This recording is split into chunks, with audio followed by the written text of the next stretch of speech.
Hi, this review is for an audiobook and I don't have it physically, so I can't wave it around in front of the camera. The book is James by Percival Everett, as the thumbnail will have told you. I listened to mine as an audio and the narrator was Dominic Hoffman. Got nothing to say about that either. Well, he seems to be a good narrator. Seems appropriate for the novel. Why was I reading James by Percival Everett, which came out in 2024 and was nominated for a whole heap of prizes, Goodreads Choice Award, nominee for Reader's Favourite, and various other things. I feel like I somehow heard that it was also a Pulitzer Prize finalist, if not winner.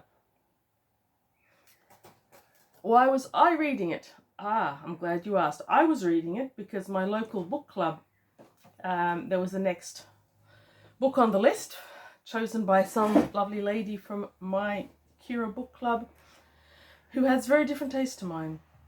I would not normally read something quite this mainstream anyway, but it did sound like it was at least potentially in my fairly broad reading taste.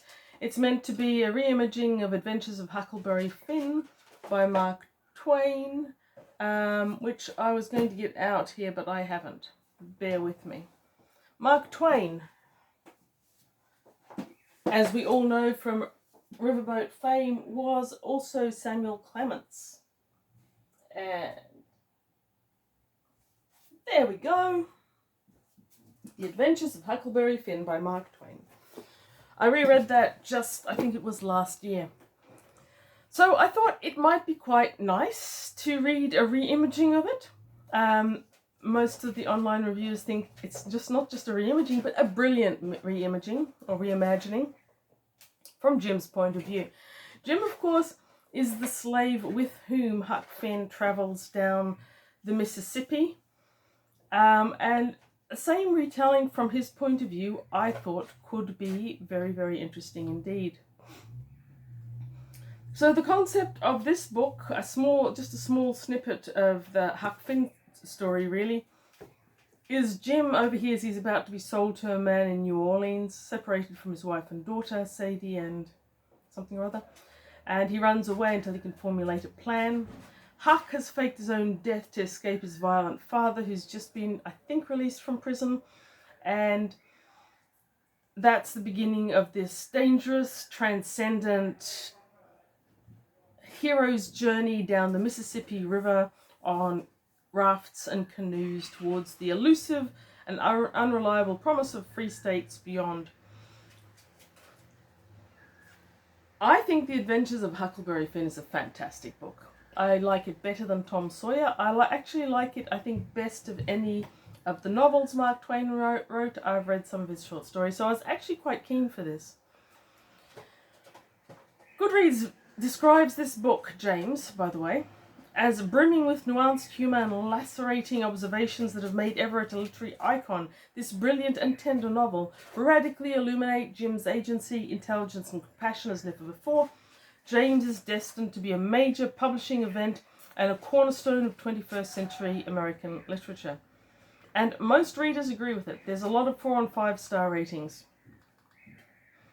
All I can say is that those various individuals are getting something from this book that I am really not. I don't think it possesses the brilliance that is described through it. I think it's poorly written. I'm sorry. I'm what? How far into this thing am I? That's right, I'm track 17 of 57. I have listened to over 2 hours of the 5 hour and 42 minute. And honestly, there's better things that I want to do with my life. It's slightly more enjoyable than listening to the wheels turn, but not much more. I don't understand how anyone can say that it's brimming with nuanced humour. It does start off with a really fun little interlude where Jim, the slave, is teaching young slave children how to talk to the masters. Apparently, according to Percival Everett, every single slave in this part of the Mississippi, I can't remember where they came from, sorry. But apparently every single slave has got the elocution, vocabulary, and diction of an Oxford Don. And they just pretend to say things like, Lordy, Mrs., which I can't pronounce that accent, sorry. Lordy, Mrs., and all that sort of stuff. They just do that. They just fake that to make their white masters happy. And if the slave owners aren't happy, ultimately the unhappiness devolves on the slave. Fair enough.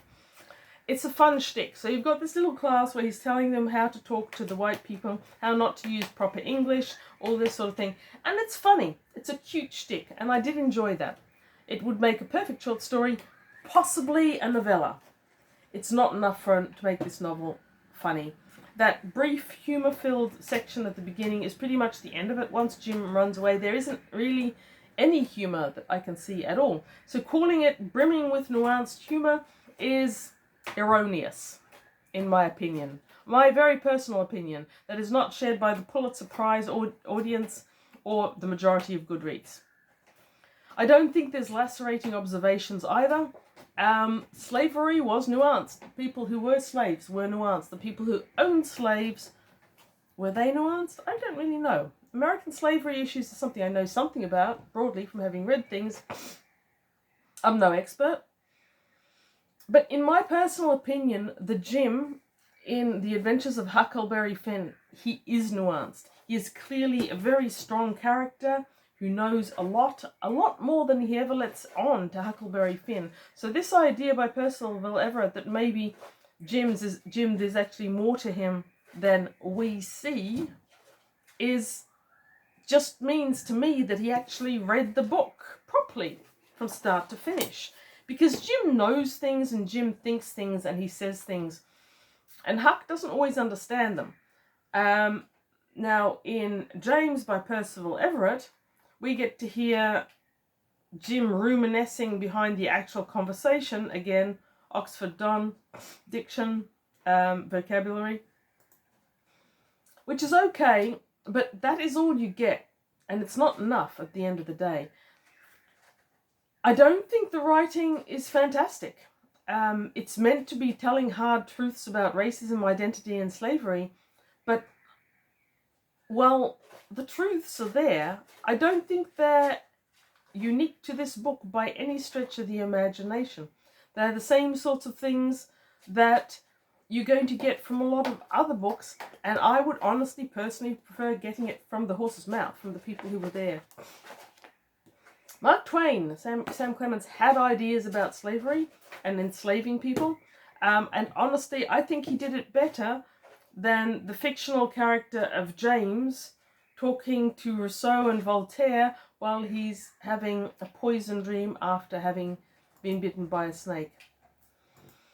Essentially, James by Percival Everett reads like fan fiction. And I don't hate fan fiction. Fanfic is fine. Some excellent books have resulted of it, but they usually have to be quite well written to stand the test. You're going to have an original concept, an original story, an original writer, and then someone else comes along and goes, hey, I've got more to contribute to this discussion, and you get fanfic. And a lot of it's good. But James by Percival Everett is okay at best, and it doesn't really feel like it's fan fiction. I feel that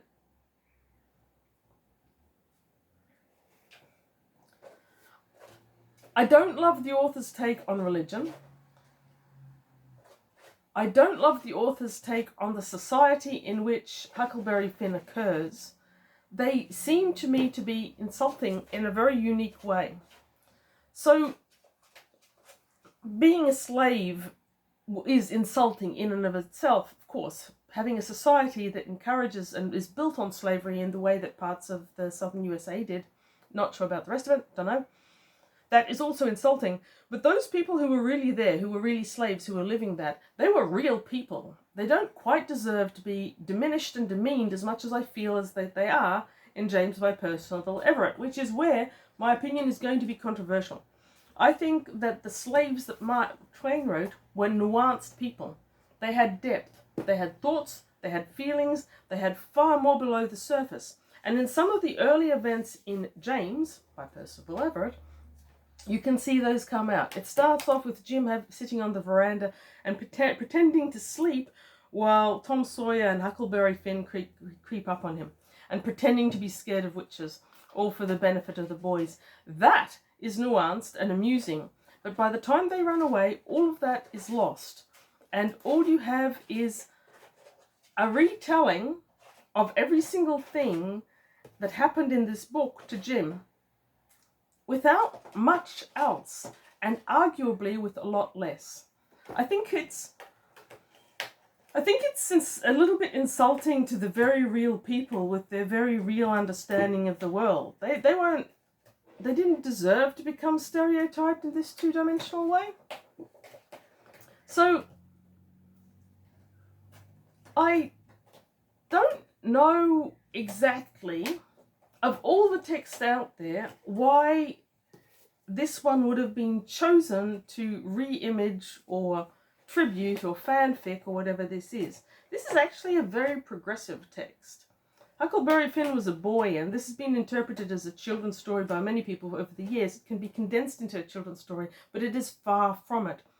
It is actually very much a progressive text in a lot of ways, and it depicts the flaws in the society and the belief system.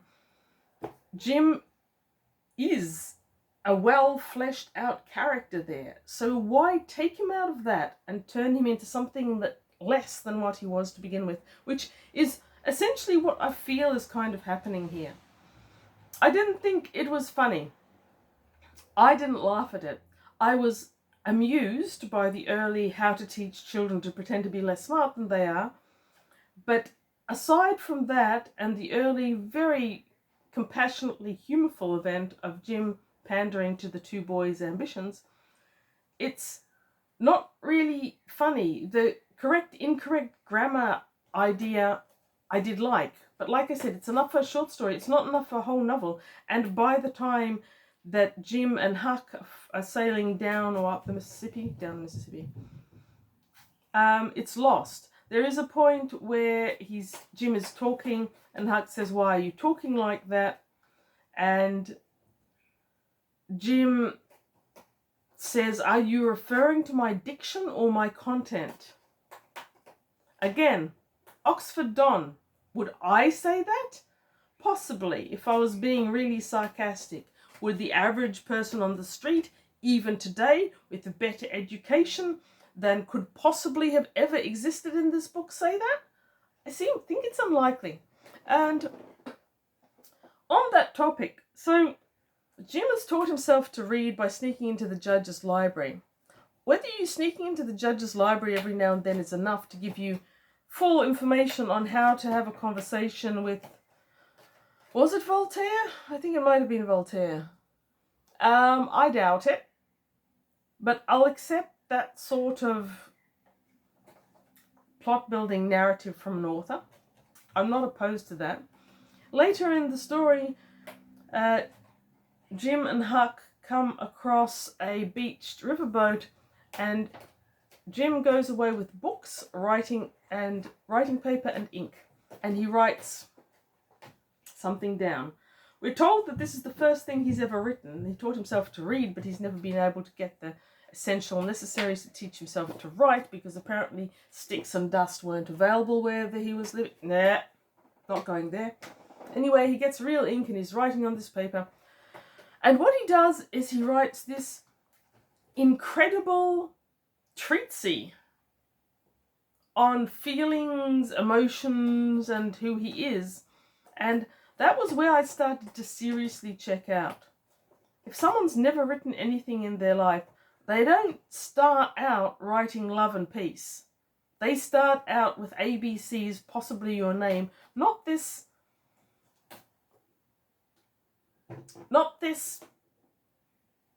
slave philosophy treatise. It's magnificently unlikely. Spelling isn't something that you can develop from having read a few books in 5-minute increments when you could get into the judge's library. Ask me how I know. I've read every book that you can see in this picture pretty much, and many more besides. And my spelling without autocorrect is still pretty shitty. But Jim, he was a prodigy. What can I say? So that's probably all I can say from my own personal experience. I didn't like this book. I am going to DNF it. I do not need any more of this. I do not understand. I truly, truly do not understand what people are seeing in this that they think is so creative. I'm going to hypothesize here that part of it is because I have read Mark Twain, more than Mark Twain's The Adventures of Huckleberry-Finn, and I've read it more than once. Most recently, just a year ago, maybe a year or two ago, but very recently, so that I actually remember what it is. I remember reading it as the same mature adult who read James by Percival Everett, at least so far. And this is nuanced, and this is social commentary, and James, it isn't. I'm sorry. It may seem like a social commentary to people who live in the society that evolved from that, because I gather he's American. But to me, from outside, I see nothing of value in this work, unless you're actually enjoying the writing, which would surprise me, because James by Percival Everett has no scene description at all.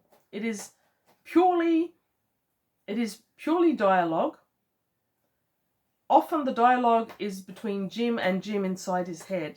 There is virtually no description of scene. There are virtually no description of any of the characters. And I feel like Percival Everett was leaning heavily into the fact that everyone already knows the characters in Huckleberry-Finn, so I didn't need to describe them, because he didn't. An acquaintance of mine who didn't like this book, one of the 3 or 4 of us in the whole universe apparently, also didn't like the treatment of female characters. Now, I can't comment on that because I'm not sure there are any characters in this book aside from Jim and Huck. Huck, of course, is a character created by Mark Twain. James, as appears in this book, is a character that created by someone else. But no one else is a character.